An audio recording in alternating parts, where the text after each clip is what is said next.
I have never really been someone who makes a big deal out of birthdays. I am not the kind of person who plans a huge celebration, invites a crowd, or throws a party.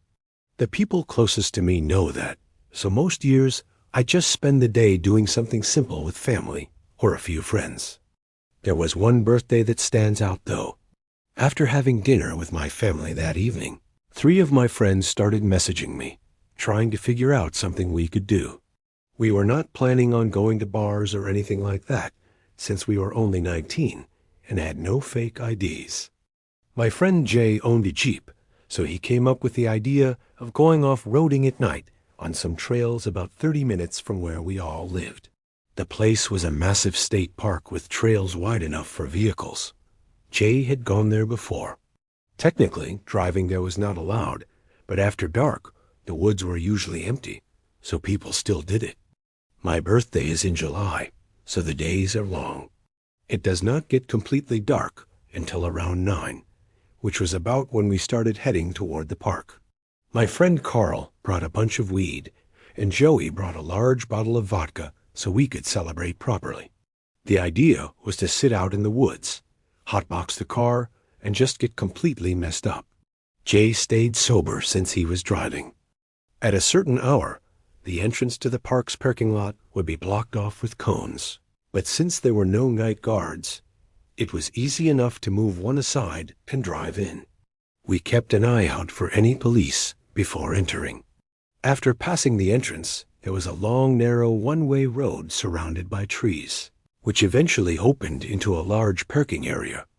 That lot was enclosed by woods on 3 sides, with baseball fields and a playground on the other.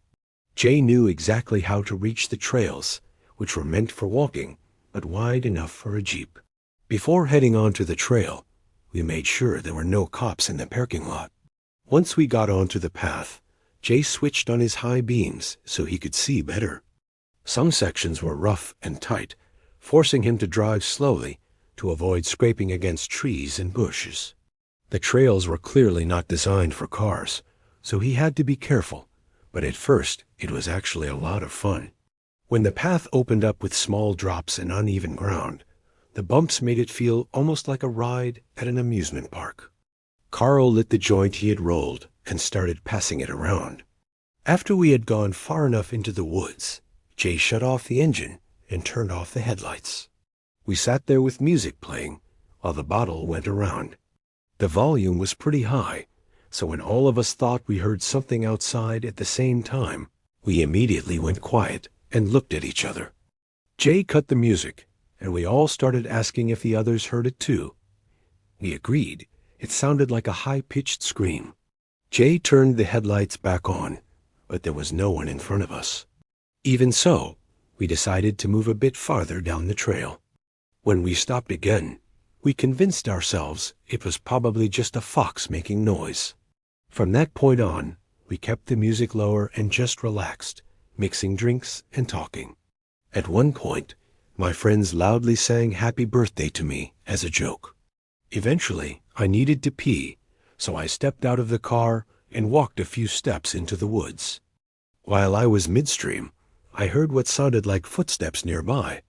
I stopped immediately and hurried back into the car, telling the others what I heard. Jay turned the headlights back on, and since we were in the front seats, we were the first to notice someone standing about 10 feet ahead on the side of the trail. It was a woman with her hood up. We expected her to say something or move closer, but she just stood there. Jay rolled down his window and asked if she was okay. Instead of answering, she slowly stepped backward into the woods until she disappeared from view. Right then Carl, who was in the back and completely out of it, suddenly said something that made my stomach drop. He said, "Guys, we are surrounded." We all started looking around, and sure enough, there were at least 3 other people standing in different spots just off the trail. They were all wearing hooded sweatshirts and were staring directly at the car. It was the middle of July, so it was not cold at all. They stood there without moving. Then Carl screamed, and we turned to see a man standing right behind the car, looking through the back window. The red glow from the taillights lit up his face in a way that made his expression look even more lifeless. I yelled at Jay to go, just go. He did not hesitate. He put the Jeep into drive and sped off as fast as he could over the rocks and uneven ground. We were all panicking, and the drive out of the trails felt endless. When we finally made it back onto the paved road through another exit, the relief was overwhelming. Jay, being the only one fully sober, told us we were heading straight home. We later tried to make sense of what we saw. Maybe they were just a group of people hanging out in the woods like we were. But that does not explain why they stood there silently watching us, or why one of them was right behind the car staring in, or why they were all dressed in hoodies on a hot summer night. We also realized that the scream we heard earlier probably was not a fox after all. It may have had something to do with them. Whatever the truth was, we never even considered going off-roading in those woods at night again. My uncle is pretty wealthy, and he owns an amazing house by the water with a massive backyard and a pool. For my 21st birthday, he let me use the backyard to host a big party since he was going to be out of town for the entire month. Because it was my 21st, and I wanted to go all out, I invited all my friends and told them they could bring their friends too, as long as everyone brought their own drinks. The party kicked off around 8. My uncle had a surround sound system set up outside. That was perfect for something like this. I plugged in my burner phone and played a party playlist that kept the energy up. I made it clear to everyone I invited that the house itself was off limits unless someone needed the bathroom. It was supposed to stay strictly in the backyard. Not long after things got going, I realized way more people had shown up than I expected. Almost every friend I invited came, and most of them brought extra people. On top of that, there were groups walking through the gate that I did not recognize at all. I figured they must have been invited by someone I knew. But once there were easily over 80 people packed into the backyard, I started stressing about the mess and any damage I might have to deal with the next day. I tried to keep track of who was going in and out of the house. It turned into a long night, and since it was my birthday, I got distracted a lot. The crowd kept growing before it finally started to thin out. And eventually, the police showed up and shut everything down after neighbors complained. I told everyone to leave except for a small group of close friends. About 10 of us stayed by the pool for a while, but one by one people left until it was just me and my friend Rob. My uncle had told me no one was allowed to stay overnight, but I figured it would not be a big deal if Rob stayed. He was completely drunk and would just pass out on the couch anyway. I helped him inside, then went back out to lock both gates before locking the back door. When I got back in, Rob was already stretched out on the living room couch. Whenever I tried asking if he was already asleep, he just made some weak groaning sound, so I left him there. I checked the bathroom to make sure it was not a disaster. Aside from a couple of empty beer cans on the counter, it was fine. With Rob's help, cleaning up the next day would not be too bad. I went upstairs planning to sleep in one of the many bedrooms, wondering why my uncle was so strict about no one staying over when there were 4 extra beds. The house had 2 grand staircases and a huge foyer that opened up to an upstairs balcony overlooking everything below. There were several bedrooms, 2 bathrooms, and another sitting area upstairs. I brushed my teeth with my finger in the upstairs bathroom and went straight to bed. I had been drinking too, so I fell asleep quickly. About an hour later, I woke up feeling extremely nauseous. I had mixed way too many drinks. I rushed to the toilet and threw up. Afterward, I stepped back out onto the upstairs balcony area and heard footsteps coming from the foyer below. I walked to the railing and looked down. I called out Rob and saw a figure in the darkness suddenly stop moving. It felt like they were staring up at me, but it was too dark to make out any details or even see their face. Then I heard something else from the living room. The sound of snoring hit me, and that was when I realized the person in the foyer was not Rob. I said, "Who is that?" thinking maybe it was someone from the party who had passed out earlier, but there was no response. Then I heard more movement, this time from the kitchen area. My heart started racing. I said, "I'm going back to sleep," acting like I believed they were just leftover guests. In reality, I planned to get back to the bedroom, lock the door, and call 911 immediately. But then I remembered Rob was still downstairs. I needed to try to warn him. I called his phone, and someone answered. Before saying anything else, I said "Rob" at least 3 times. All I heard was breathing on the other end. I hung up and dialed 911.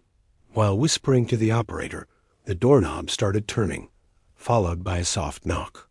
I quietly asked the operator if I should say I was on the phone with the police, and he told me no, do not announce that. I asked about Rob, and he hesitated for a moment like he was unsure what to say. Then he told me to stay in the room until officers arrived. He said if whoever was downstairs thought my friend was just asleep, they probably would not bother him. Even the operator did not sound confident, but it seemed like the only option. All I could do was stay inside the locked room and wait for the police.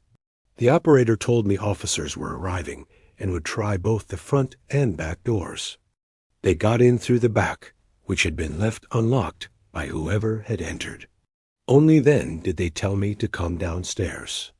I woke Rob up and explained everything to the police while he sat there, still drunk and confused. I looked around the house to see if anything was missing, but since it was not mice, I had no idea what had been there before.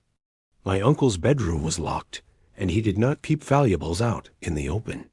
The police searched the entire house before leaving. They said they would keep a patrol car nearby for the rest of the night, which helped me feel a bit safer. I did not tell my uncle about any of this until one day he asked where his Cartier watch was. It turned out it had been taken from a kitchen drawer by whoever broke in. That was when I had to admit everything. He was understandably furious. He never asked me to pay him back for the watch, but he also never let me host any kind of gathering at his house again. And honestly, I cannot blame him. I will never forget my little sister's 5th birthday, and not in a good way. The party was held at a tea room style place that hosted princess-themed birthdays for kids. I had no interest in joining any of the games or interacting with the princess characters, because I did not want anyone to think I was childish, like a typical tough 6th grader. Instead, I sat in a chair out in the hallway playing on my DS when a random woman came up to me and said, "Hey, you are Gloria's kid, right?" Gloria is my mom's name, so I said yes. The woman told me she was my Aunt Sarah and said I was probably too young to remember the last time we met. She went on about how much I had grown and asked how things were going at school. I had experienced conversations like this with relatives many times before, so I did not question it and gave the usual polite answers. Sarah then said she had brought a big dollhouse as a gift and needed help carrying it from her car. She also mentioned that she brought another cake and offered me the first slice if I helped her. I was almost 12, so I knew about strangers and how situations like this could be dangerous. Basically a textbook kidnapping setup. Still, like I said, these kinds of conversations were normal in my family. I will also admit that I trusted Sarah more because she was a woman, so I agreed to help and followed her out the back door. The car was not parked. It was running, and there was a man sitting in the driver's seat. Sarah must have noticed I was getting uneasy because she quickly said that the man was my Uncle Dennis and started pushing me to hurry and grab the dollhouse before the cake icing melted. Something did not feel right. Why had she not asked Dennis to help her bring the dollhouse inside? And why leave the car running when there were plenty of open parking spots? I stopped where I was and refused to go any further. Sarah's voice changed completely, and she started ordering me to come to the car. She reached out and tried to pull on my jacket sleeve, but I smacked her hand away and shouted at her to stop. Her expression turned angry, and for a moment I thought Dennis might get out of the car. Luckily, we all heard my mom and my aunt calling my name loudly.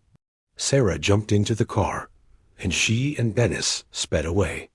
I ran back through the door and met my mom and aunt inside. I told them everything right away. My mom hugged me tightly and kept saying she was sorry and that I was safe, while my aunt informed the staff at the tea room. They quickly locked the place down and gathered all the kids into one room to make sure no one else was missing. Thankfully, everyone was accounted for. The police came later and spoke with me about what had happened. I gave them every detail I could remember about Sarah and Dennis. The officers told me they would contact us if they learned anything new, but we never heard from them again about Sarah or Dennis, or whatever their real names were. As far as we know, they were never caught. To this day, I still do not know how Sarah knew my mom's name. I just try to be thankful that I am safe and avoid thinking about what could have happened if I had ignored that feeling in my gut and followed her to the trunk of that car.